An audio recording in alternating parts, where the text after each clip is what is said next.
നിങ്ങളുടെ പല്ലുകളെ ശരിയായ രീതിയിൽ എങ്ങനെയാണ് ബ്രഷ് ചെയ്യേണ്ടതെന്ന് ഈ വീഡിയോയിൽ നിന്നും മനസ്സിലാക്കാം. ദിവസവും 2 നേരമാണ് ബ്രഷ് ചെയ്യേണ്ടത്. രാവിലെയും രാത്രിയിൽ കിടക്കുന്നതിന് മുമ്പ്. 2 മിനിറ്റ് മാത്രം മതി പല്ല് വൃത്തിയാക്കുവാൻ. പക്ഷേ അത് ശരിയായ രീതിയിൽ വേണമെന്ന് മാത്രം.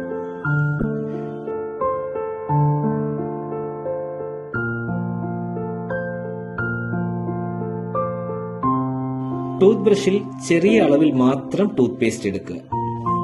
ടൂത്ത് ബ്രഷിന്റെ ബ്രിസിൽസ് പല്ലിന് നേരെ 45 ഡിഗ്രി ആംഗിളിൽ വെച്ചതിന് ശേഷം പല്ലിന് ചുറ്റും വൃത്താകൃതിയിൽ ബ്രഷ് ചെയ്യുക. ഓരോ പല്ലിന്റെയും പുറമേ കാണുന്ന ഭാഗങ്ങൾ വൃത്തിയായി ബ്രഷ് ചെയ്യുക. മോണയിൽ നിന്നും പല്ലിന്റെ ദിശയിലേക്ക് ബ്രഷ് ചെയ്യുക. ഇതുതന്നെ പല്ലിന്റെ ഉൾഭാഗത്തും ചെയ്യുക. ഇതിനുശേഷം പല്ലിന്റെ മുകളിലെയും താഴത്തെയും ചവയ്ക്കാൻ ഉപയോഗിക്കുന്ന പ്രതലങ്ങൾ ബ്രഷ് ചെയ്യുക.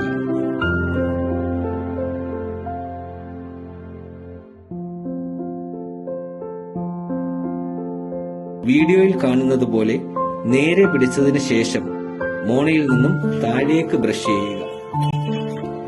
അതുപോലെ തന്നെ താഴത്തെ പല്ലിന്റെ ഉൾഭാഗം വൃത്തിയാക്കുന്നതിനായി ഈ വീഡിയോയിൽ കാണുന്നത് പോലെ ബ്രഷ് മോണയിൽ നിന്നും മുകളിലോട്ട് ബ്രഷ് ചെയ്യുക. ഇപ്രകാരം വൃത്തിയായി ബ്രഷ് ചെയ്തില്ലെങ്കിൽ മോണയിൽ അഴുക്കുകൾ അടിഞ്ഞുകൂടുകയും അത് മോണരോഗത്തിന് കാരണമാകുകയും പല്ലുകൾ നഷ്ടമാകുകയും ചെയ്യും.